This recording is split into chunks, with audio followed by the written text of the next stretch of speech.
영광이요 평화로다. 이런 제목으로 누가복음 강해를 이어가겠습니다. 구유에 놓이신 메시아 성경은 하나님의 아들의 성육신의 첫 장면을 이렇게 그리고 있습니다.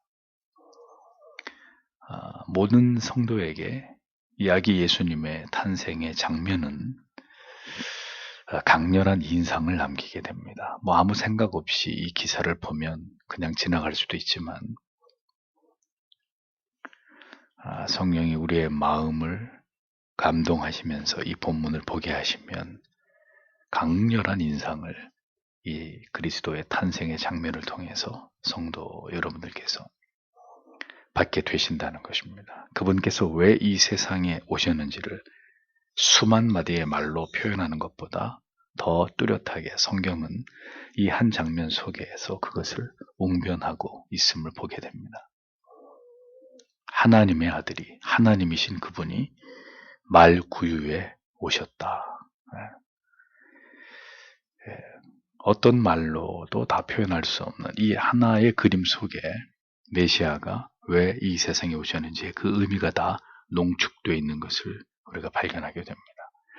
성경은 이제 그리스도의 탄생을 목격한 증인들을 소환하고 있습니다. 8절을 보면 그런데 그 근처에는 목자들이 있었는데 그들은 들에서 살면서 밤에 자기들의 양떼를 지키고 있었다. 이렇게 기록되어 있습니다. 베들레헴은 해발 600m에 위치한 고산지대에 초원이 형성되어 있는 그런 곳이었습니다.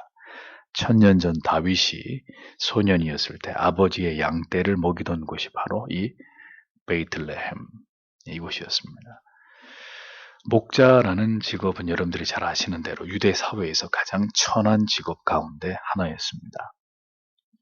양을 늘 지켜야 되기 때문에 유대인들의 전통적인 종교 예식에는 전혀 참여할 수 없었고 율법의 규례로 볼 때도 가축을 관리하는 냄새나고 더러운 일을 항상 감당해야 되는 그런 일을 했던 사람들이기 때문에 그다지 유대 사회에서 목자라는 직업에 대한 평판은 과히 좋지 않았습니다. 그들은 주로 들에서 천막이나 오두막을 이용해서 그들이 지닌 양떼들과 함께 주로 야외에서 그렇게 잠을 자야만 했던 매우 이렇게 척박한 삶의 환경 속에서 그 일을 감당해야만 했던 그런 자들이었습니다.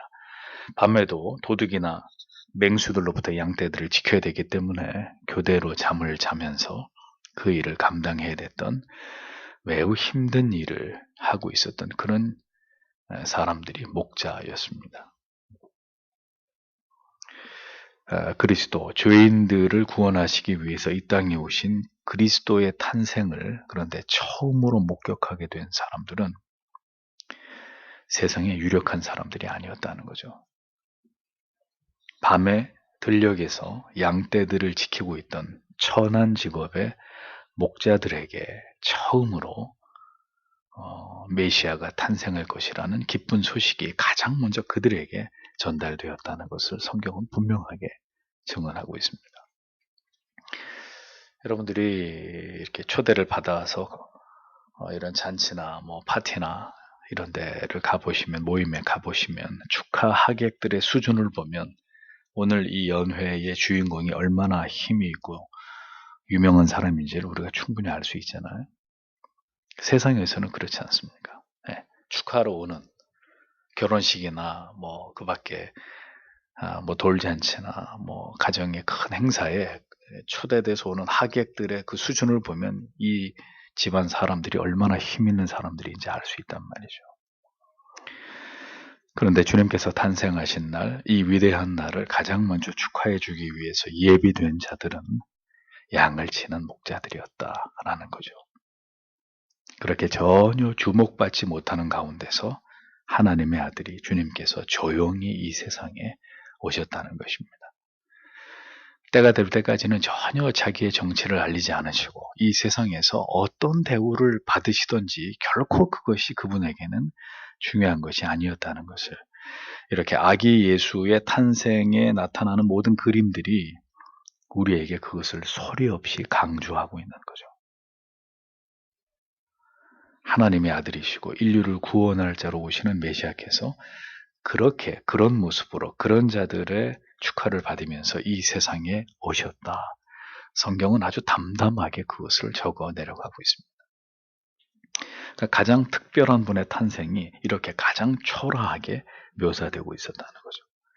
죄를 대속하시기 위해서 우리의 모든 죄를 감당하시고 그 죄를 도말하기 위해 오신 죄 없으신 주님께서 마치 죄를 지고 쫓기는 도망치는 도망자의 절대로 발각되어서는 안 되는 도망자의 자식처럼 그렇게 이 세상에 오셨다.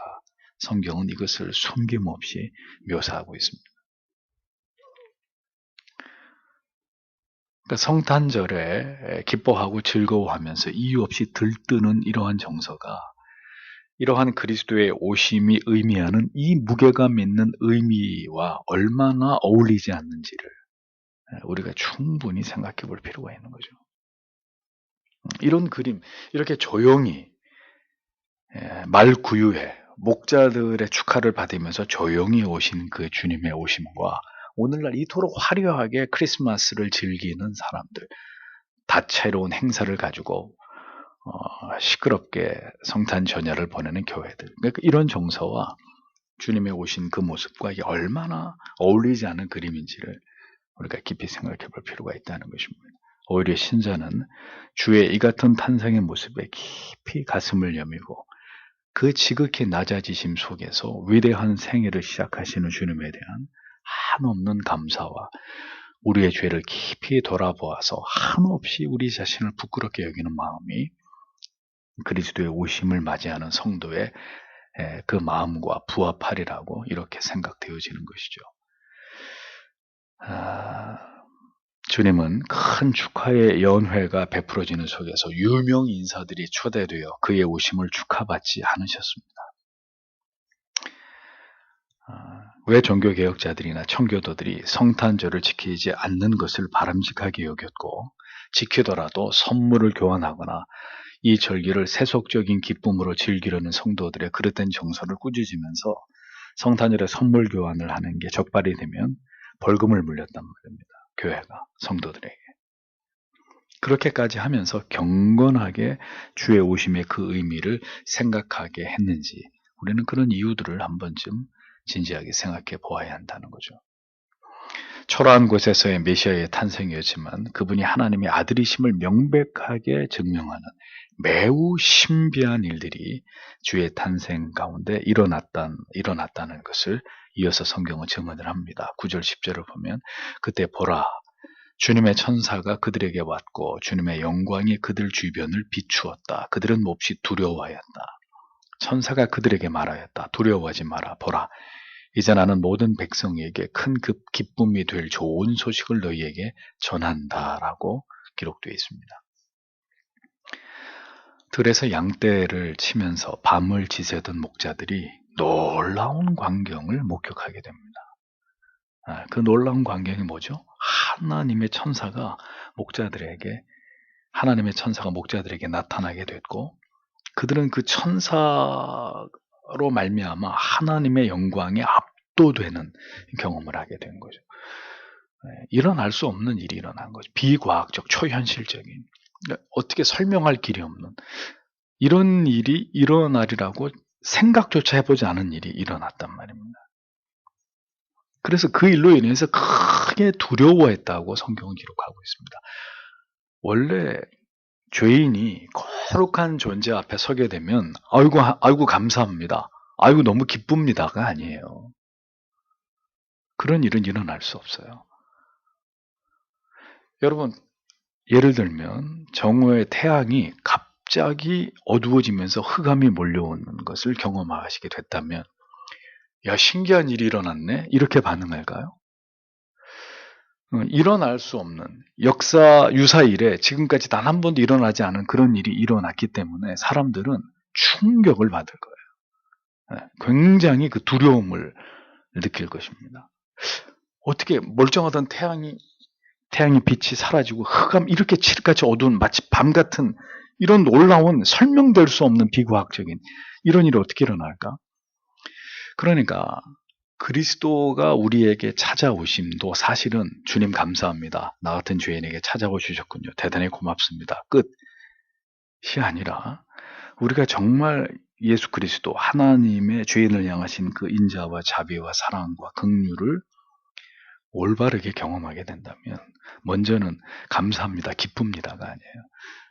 누미노제, 거룩한 존재가 더럽고 추악한 존재를 이렇게 덮어버리는 이런 현상 앞에서 인간이 반응할 수 있는 것은 두려움이에요, 두려움.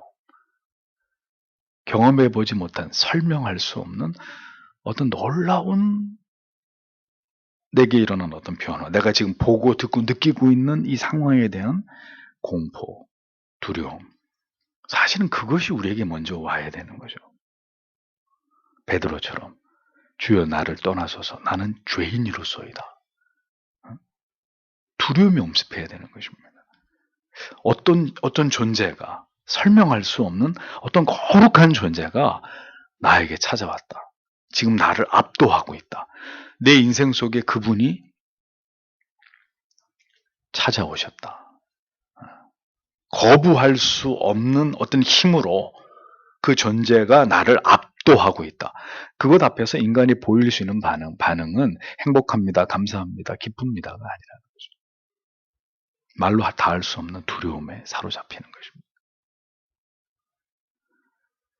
하나님의 영광이 임할 때 우리는 기쁘고 행복한 게 아니고요. 그 영광 앞에서 먼저는 숨막히는 두려움에 눌릴 수밖에 없게 됩니다. 많은 신자들이 사랑의 하나님만으로 하나님을 규정하려고 합니다. 네, 마음씨 좋은 이웃집 할아버지 같은 분으로 우리가 무슨 일을 해도 뭔 짓을 해도 다 받아주실 것 같은 이런 하나님으로, 이런 인자한 웃음이 가득한 그런 분으로 그렇게 하나님을 생각하려고 하는 경향이 있습니다. 그러나 여러분, 하나님의 영광에 압도되어 보신 적 있으십니까? 목자들의 경험은 그 정도 초자연적인 어떤 신비한 하나님이 우리 앞에 나타나신 이런 경험은 우리가 할 수 없다 할지라도 선포되는 하나님의 말씀을 통해서 혹은 성경을 깊이 묵상하는 중에 거룩하신 하나님의 그 영광을, 그 임재를, 우리에게 가까이 다가오심을, 조금이나마 그분의 거룩을 우리에게 경험하게 하심으로써 두려움과 어떤 엄숙함이 느껴지고 그 앞에 절로 마음이 조아려지게 되었던 이런 경험들 말이죠. 오늘도 하나님께서는 하나님을 지극히 경외하고 사랑하는 자기 백성들에게 그렇게 하나님의 영광을, 하나님의 위엄을 드러내는 분이십니다. 그 하나님의 권능과 위엄과 영광을 드러내심으로 하나님께서 우리의 아버지가 되신다는 것을 보이실 때가 있단 말이죠. 그 영광 앞에 우리를 엎드리게 하시고 두렵고 떨리는 마음을 갖게 하시고 내가 얼마나 그 하나님을 막 보면서 살아왔는지에 대한 그 지난 날에 대한 뜨거운 눈물을 쏟아내면서 회개하게 만드는 그런 일들을 우리에게 가까이 다가오심을 통해서 그런 내면의 엄청난 변화가 일어나도록 하나님이 만드신다는 거예요. 그리고 그렇게 변화된 다음에는 이제는 죽어도 살아도 내가 하나님을 위해서 살겠습니다 하는 결연한 신앙의 고백을 그가 하도록 하나님 그렇게 역사하시는 거죠. 지금도 여전히. 안타까운 것은 이 시대의 그리스도인들은 그러한 간구의 제목, 그러한 소망조차도 없다는 것입니다. 하나님의 영광에 목말라하는 그런 정서도 희귀하기만 하다는 거죠. 사슴이 시냇물을 찾기에 갈급함같이 내 영혼이 주를 찾기에 갈급하나이다. 이런 기도가 없다는 거죠. 하나님을 찾기에 그 하나님의 존재하심을 내가 경험하는 것에 사슴이 시냇물을 찾는 것처럼 나는 그렇게 오늘도 그것에 온통 갈급하고 있습니다. 주여 언제나 저를 만나 주시렵니까 하는 이런 본질적인 하나님의 그 존재하심, 그분의 거룩, 그분의 영광에 대한 목마름을 가진 그리스도인이 이 시대에 얼마나 되겠는가.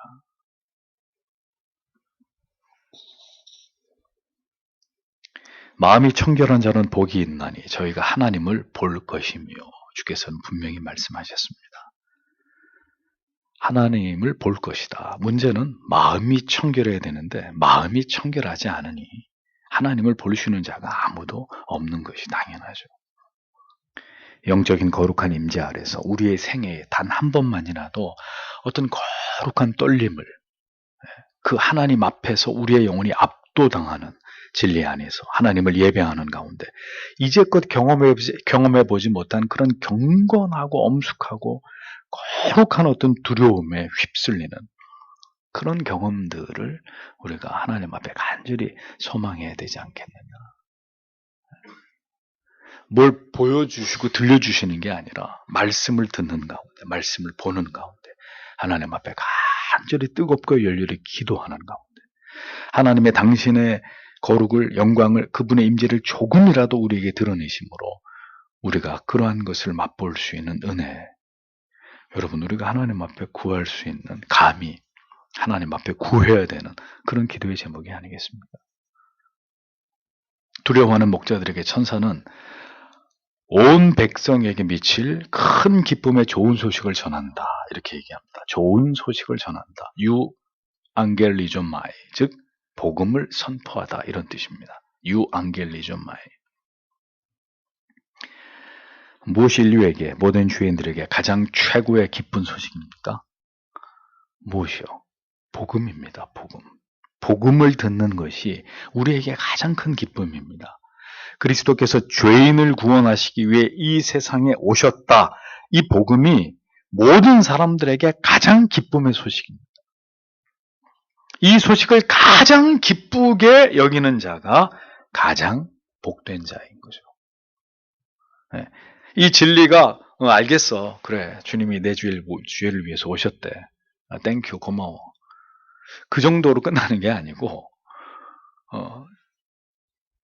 소망 없는 영원한 지옥의 멸망의 불꽃을 향해 걸어가고 있는 나에게, 우리에게 하나님의 아들이 이 모든 죄의 대속주로 이 땅에 메시아로 오셨다. 우리의 모든 죄를 사하시고 우리에게 영생 주시기 위해서 그분이 오셨다.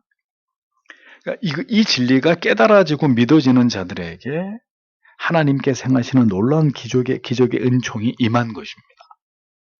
이것이 내 생애적인 기쁨과 감격으로 깨달아지고 느껴지고 그걸 생각할 때마다 감사가 복받쳐 오르는 그 사람에게 기적이 일어나는 거예요. 유 앙겔리조마이, 최고의 기쁜 소식, 복된 소식이 그에게 임했다는 증거가 되는 거죠.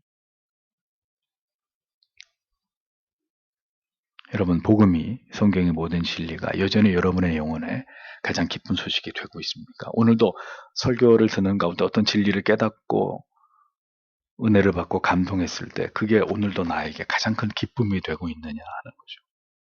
나를 살게 하고 영생을 소망하게 만들고 나를 더욱 그리스도의 제자로 다듬어 가시는, 나를 세워 가시는 가장 귀한 말씀으로 오늘도 내가 그렇게 하나님의 말씀을, 복음을 대하고 있는지를 생각해 보시오. 우리의 신앙은 아주 빠르게 메말라갑니다. 아주 빠르게 사막화되어 버립니다. 감격도 감동도 다 사라지고 그냥 습관과 형식과, 그러니 권태와 지루함이 신앙을 뒤덮게 되는 이런 상태에 이르게 되는 그리스도인들이 점점 더 많아지는 것이죠. 일주일에 겨우 한 번 설교를 듣고 전혀 성경과 담을 쌓고 살아가는 자들에게, 또 자기가 필요할 때만 하나님을 찾는 기도로 간신히 신앙의 끈을 이어갈 뿐인 신자들에게 복음은 과연 기쁜 소식일까요? 가장 위대하신 하나님의 말씀으로 성경의 진리가, 복음이 그렇게 우리의 가슴 속에 여겨지겠습니까? 자, 그 큰 기쁨의 소식의 내용이 무엇이냐? 11절 12절. 오늘 너희를 위해 다윗의 동네에 구세주가 나셨으니 곧 주님이신 그리스도이시다. 너희는 포대기에서 하여 구유에 누워있는 아기를 보게 될 것인데 그것이 바로 그를 알아볼 수 있는 표이다. 이렇게 기록되어 있습니다. 자, 천사는 두려워하지 말고 자신이 하는 말이 왜 큰 기쁨의 소식인지를 설명해 주고 있었습니다. 다윗의 동네에 구주께서 태어나셨다. 천사는 말했습니다. 구주는 소테르라는 헬라어로 구원자, 해방자, 보호자라는 뜻입니다. 즉 인류를 구원할 자가 오셨다. 천사가 선포하고 있었습니다. 죄와 죽음에서 해방시키고 모든 악으로부터 보호하시고 마침내 우리를 영원한 지옥의 형벌에서 구원할 그자가 오셨다. 천사가 그렇게 이야기했던 것입니다. 그 구주는 그리스도 주님이시다. 자, 이제 예수님이 오셨는데 그 천사의 입을 통해서 그 오신 분이 누구냐라는 정확한 호칭들이 나오고 있는 거예요. 네. 그래서 구주, 소테르라는 말 속에 구원자, 해방자, 보호자, 이제 이 세상에 오신 메시아가 왜 왔느냐, 어떤 목적 때문에 왔느냐, 그가 누구냐, 이런 것이 천사의 입을 통해서 우리에게 지금 알려지고 있는 거죠. 그 다음에는 크리스토스, 그리스도 주님. 크리스토스, 히브리어로 하면 뭐예요? 크리스토스가. 예, 그렇습니다. 마시아흐. 예, 히브리 말로 마시아흐. 우리가 흔히 메시아라고 부르는 그 호칭입니다. 기름 부음을 받은 자, 이런 뜻이죠. 또 주님은 헬라어로 뭐죠? 주님. 퀴리오스. 예. 이 퀴리오스라는 단어는 하나님과 그리고 예수 그리스도에게만 사용되는 호칭이었는데 로마 황제가 참남하게도 나를 뭐라고 부르라고요? 나를 주님이라고 불러라. 내가 퀴리오스다. 온 세상의 유일한 주님은 예수 그리스도뿐인데 로마 황제가 자기를 주님이라고 부르라. 그럴 수 없죠. 우리는 오직 그리스도만을 주님이라고 부르는 자들입니다. 그래서 초대교회 많은 그리스도인들이 너의 구주는 누구이시냐? 로마 병사의 질문에 나의 주님은, 나의 퀴리오스는 카이사르 시저입니다. 이렇게 대답하면 살 텐데, 나의 주님은 오직 그리스도, 그분만이 나의 유일하신 주님이십니다. 이렇게 대답을 하고 모두 순교의 제물이 됐던 것입니다. 그걸 말 한마디에 나의 주님은 오직 예수 그리스도 뿐이십니다. 이 신앙의 고백 때문에. 구약 성경에서부터 예언되고 약속되어진 바로 그분이 오셨다고 천사는 분명하게 그가 크리스토스, 메시아이시고 그 다음에 퀴리오스, 주님이시고, 예, 그분이 우리의 해방자고 그분이 우리의 구속자고 그분이 우리의 보호자다. 그런 목적을 가지고 하나님의 아들이 오셨다. 이것을 천사가 분명하게 이야기해주고 있었던 것입니다.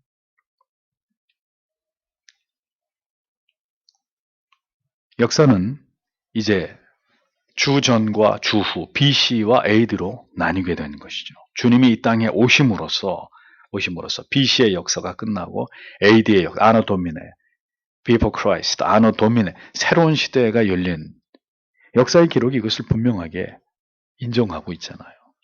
예, 지금이 2019년입니다.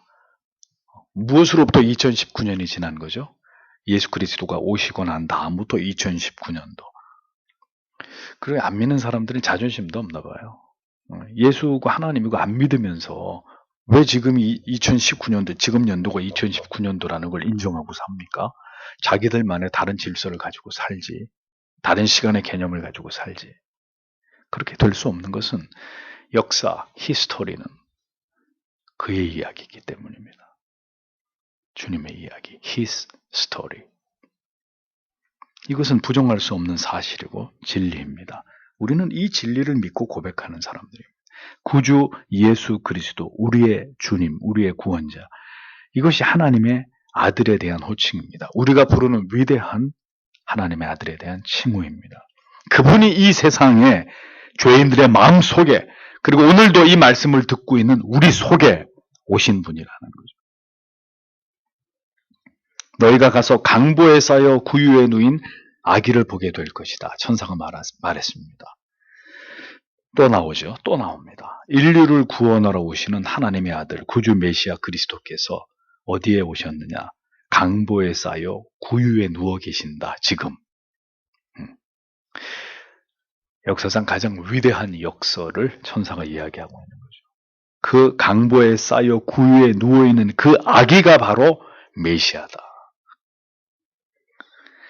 너희가 가서 구유에 이런 옷 거죽대기에 쌓여있는 그 아기를 보면, 아기를 볼 때, 천사가 말한 메시아가 이 아기로구나, 이분이로구나 라는 표식이 될 것이다. 이렇게 얘기하는 거예요. 그러니까 쉽게 말하면 오늘 밤에 메시아로 오신 분을 너희가 어떻게 한눈에 알아볼 수 있느냐? 오늘 밤에 태어난 아기가 베들레헴에 많지가 않은데 너희가 이제 잠시 후에 보게 되는데 어떤 아기를 보거든 그가 메시아라고. 그게 메시아인 표식이라고. 그렇게 너희가 알아보면 된다는 거예요. 그 표식이 뭐냐?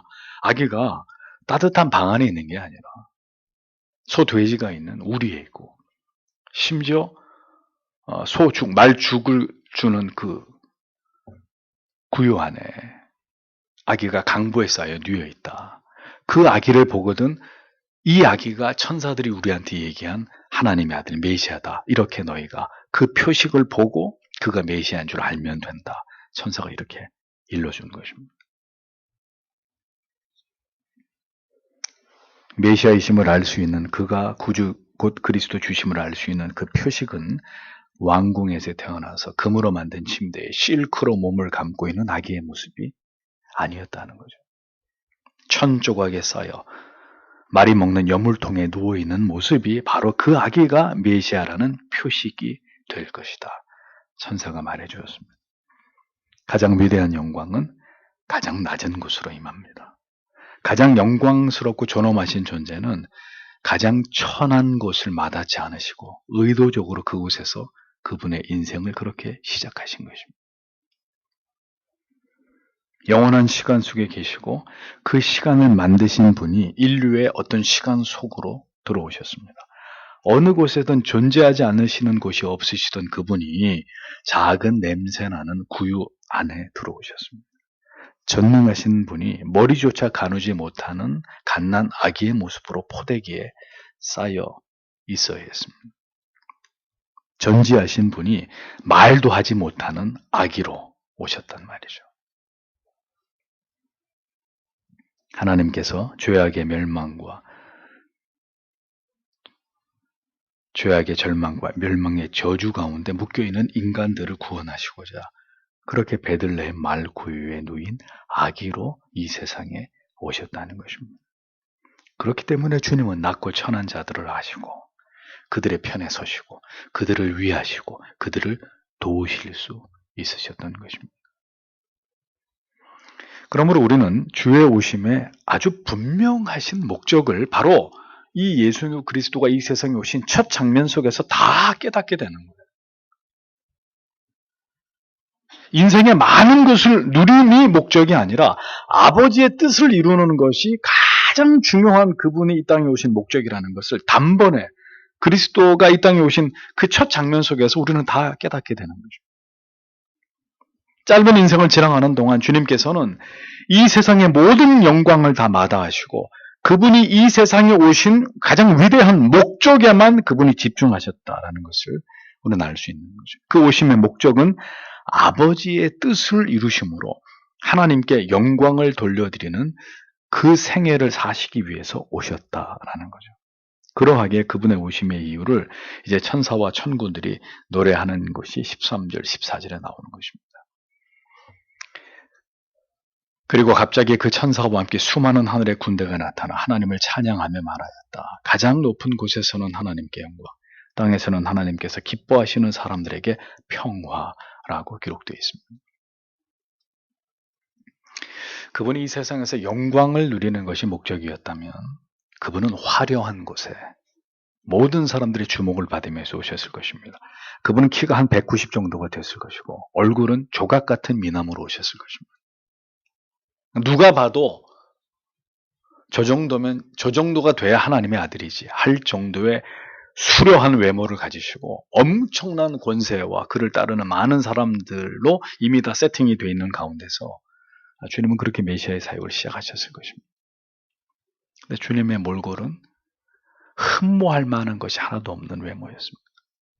이제 30인데 네가 벌써 50이 못 돼요. 이런 표현을 할 정도로 매우 외모로 봤을 때는 아주 이렇게 나이보다 훨씬 더 들어 보이는, 우리가 그다지 호감을 갖지 못하는, 그다지가 아니라 아예 그냥 호감 자체가 없는 그런 외모로 오셨다는 거죠. 이해가 되십니까? 하나님의 아들이. 그러니까 그런 것들은 그분에게 하등 중요한 것이 아니었다는 얘기죠. 33년의 짧은 인생을 지나가시는 동안에 얼마나 이쁘게, 얼마나 잘생기게, 얼마나 많은 인기를, 권력을, 명예를, 얼마나 사람들에게 많은 지명도를 얻고, 뭐 이런 차원은 전혀 주님께 중요한 문제가 아니었다는 거예요.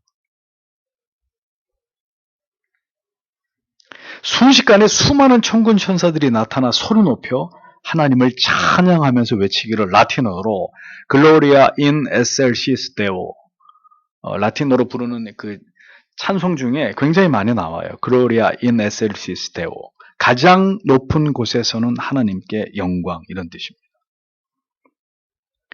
땅에서는 기뻐하심을 입은 사람들, 즉 하나님의 이 위대하신 호의와 뜻을 입은 자들, 이런 뜻입니다. 안드로포이스 유도키아스, 이런 말인데 주후 1, 2세기 당시에 이게 어떤 의미였냐면 하나님께 택하심을 입은 사람들, 이 의미입니다. 성경에 어디 택자 불택자가 있냐고 아직도 그거 가지고 시비 거시는 분이 안 계시겠죠, 여러분 중에. 예수님이 오셨던 그 가운데 그 당시에 이미 천군 천사들이 우리한테 모든 정보를 다 줬어요. 그분이 오신 이유가 모든 백성을 구원하기 위함이 아니라 그 위대하신 하나님의 호의와 뜻을 입은 사람들, 하나님의 택함을 입은 자들, 땅에서는 기뻐하심을 입은 사람들, 바로 우리들, 그들에게 평화다, 이렇게 선언한 거예요. 그리스도의 오심의 의미가. 그러니까 주의 오심은, 그렇게 낮고 천한 모습으로 이 땅에 오신 그리스도의 탄생은 위대하신 하나님의 구속의 계획을 이루고 완성하심으로 말미암아 하나님께 돌릴 영광이 되심과 동시에 이제 그 구속의 은총을 입게 될 이 땅 가운데 모든 언약의 백성들, 하나님의 택하심을 입은 그 은혜의 수혜자가 될 모든 택하심을 입은 자들에게는 그 그리스도의 대속하심으로 인해서 다시 하나님과 평화하게 되는, 화목해 되는 그 중대한 의미가 되는 것이다 라고 천군 천사들이 큰 소리로 이 세상에다가 주의 오신 그날 그것을 선포했다는 것입니다. 이것이 주의 탄생의 목적이고 궁극의 이유다. 다른 사람들이 얘기한 게 아니에요. 하늘의 천군 천사, 하나님의 명을 받은 천군 천사들이 이 땅을 향해서 그렇게 선포했단 말이죠. 그리스도의 모든 생애는 그분이 이 땅에서 살아가셨던 그 모든 자기를 낮추신 삶은, 그리고 마침내 십자가 위에서 죄 없으신 그분이 자신을 버려서 대속의 희생의 제물이 되신 이 모든 일들은 하나님께 영광을 돌리기 위한 1차적 목적이고, 그 다음에는요, 그 하나님의 뜻을 이루음으로 이 땅의 모든 하나님의 백성들과 하나님을 다시 화목시킴으로 궁극의 평화를 하나님의 백성들에게 주시기 위함이었다. 그것이 그분이 이 땅에 오신 목적이고 그가 이루실 사명이었다는 것을 주께서 이 땅에 오신 그날 천군과 천사의 입을 통해서 하나님께서는 온 세상과 열방에다가 이것을 선포하신 것입니다. 그것이 내 아들 예수가 이 땅에 온 이유이다 라고 밝히신 것이죠.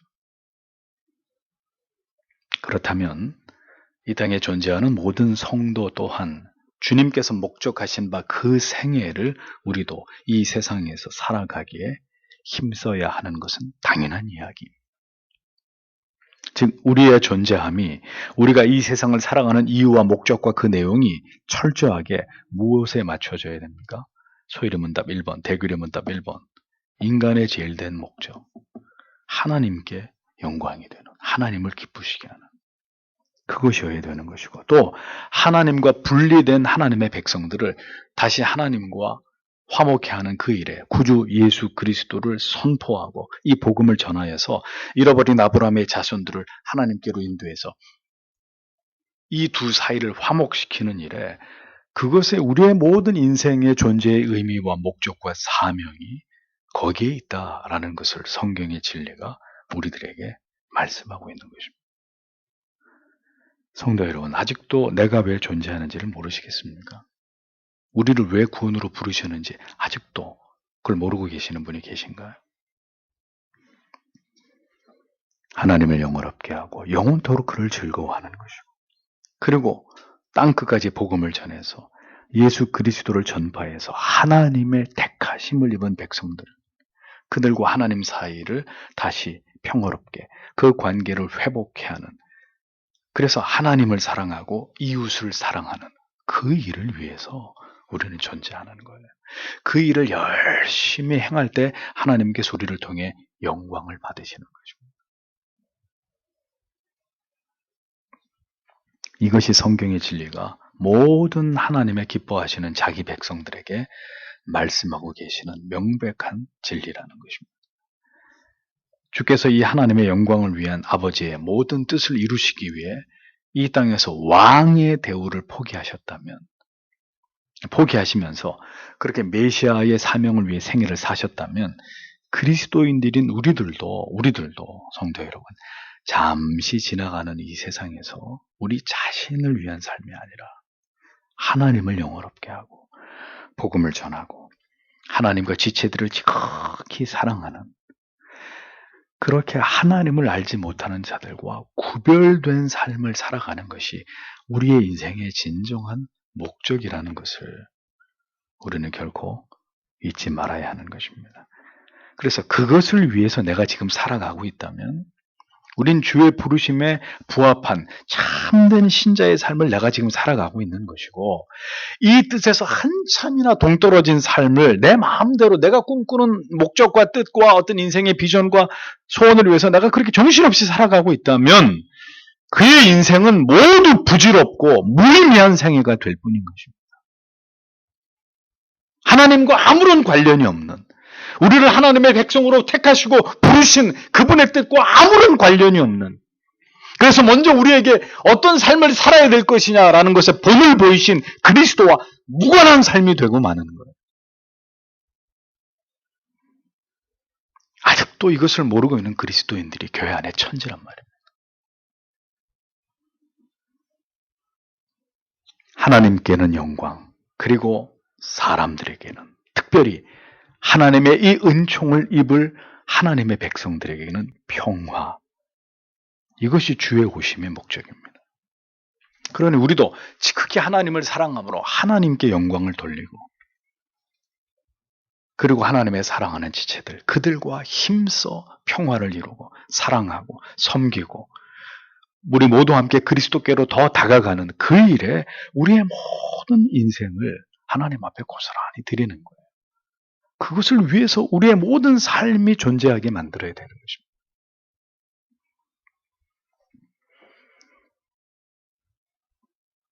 그리스도의 오심을 성도 여러분 깊이 들여다보십시오. 이제 올 한 해도 2달밖에 남지 않았습니다. 또 12월이 되면 성탄절을 지키겠죠. 사실 이 성탄절이 12월 25일이냐 여러 번 여러분들에게 말씀드렸습니다만, 그러니까 팔레스타인의 겨울의 기온이 어느 정도냐, 어떤 학자는 겨울이라도 밖에서 밤을 샐 수 있을 정도, 우리가 생각하는 그 정도의 추위는 아닐 것이다 이렇게 주장하면서 12월이 일리가 있다 이렇게 보는 학자들도 있고, 아니다, 팔레스타인의 필드에서 들판에서 밤을 새우려면 적어도 5월이나 10월 정도 늦어도, 그렇기 때문에 전통적으로 예수님이 겨울에 오셨다? 그건 지지받을 수 없는 주장이다 이렇게 보는 견해도 굉장히 많습니다. 근데 다 떠나서 그럼 12월 25일이 주님이 오신 날이냐 아니냐에 대해서는 전에도 말씀드린 대로 12월 25일이 성탄절로 정해지게 된 유래는 로마의 기독교가 전해지면서 다수의 로마인들이 그들이 믿던 신을 버리고 그리스도교로, 기독교로 전향하는 가운데 그들이 믿던 태양신, 태양절을 예수 그리스도가 태어나신 날로 그렇게 대체해서 이제 그 날을 성탄절로 지키면서, 그러니까 쉽게 말하면 자기들이 믿는 그 우상을 숭배하던 신앙의 잔재, 그것이 완전히 청산된 게 아니라 그것의 한 부분으로서 태양신을 숭배하던 그 날을 예수님이 오신 날로 여기서 지키던, 그게 성탄절의 유래란 말이죠. 그러니까 지금 성탄절이 언제고 그날 뭘 하고 이런 것들이 본질이 아니라는 거예요. 절대로 그것이 중요한 문제가 아니라는 것입니다. 이 핵심은 그분이 왜 오셨느냐, 뭐 때문에 오셨느냐, 그분이 이 땅에 오셔서 태어나셨을 때부터 그분이 보여주신 생애는 그분의 뒤를 쫓아가요. 그분을 사모하고 그분을 닮아가려고 하는 우리들의 생애에 뭘 의미하는 것이냐, 어떤 큰 울림을 우리에게 던져주는 것이냐, 이런 의미가 더 중요하다는 것이죠. 그러면 우리는 어떻게 그리스도의 뒤를 쫓아가는 제자로 우리의 생애에 무엇에 초점과 목표와 사명을 맞추어서 살아갈 것이냐, 그것을 그리스도의 오심 속에서 발견하는 것이 가장 중요한 것이고, 그리스도의 오심 속에 천사들이 우리에게 다 고지해 준, 이미 그 천사들이 한 말 속에 모든 복음의 내용이 축약돼서 우리에게 전달된 내용들이 다 전달됐습니다.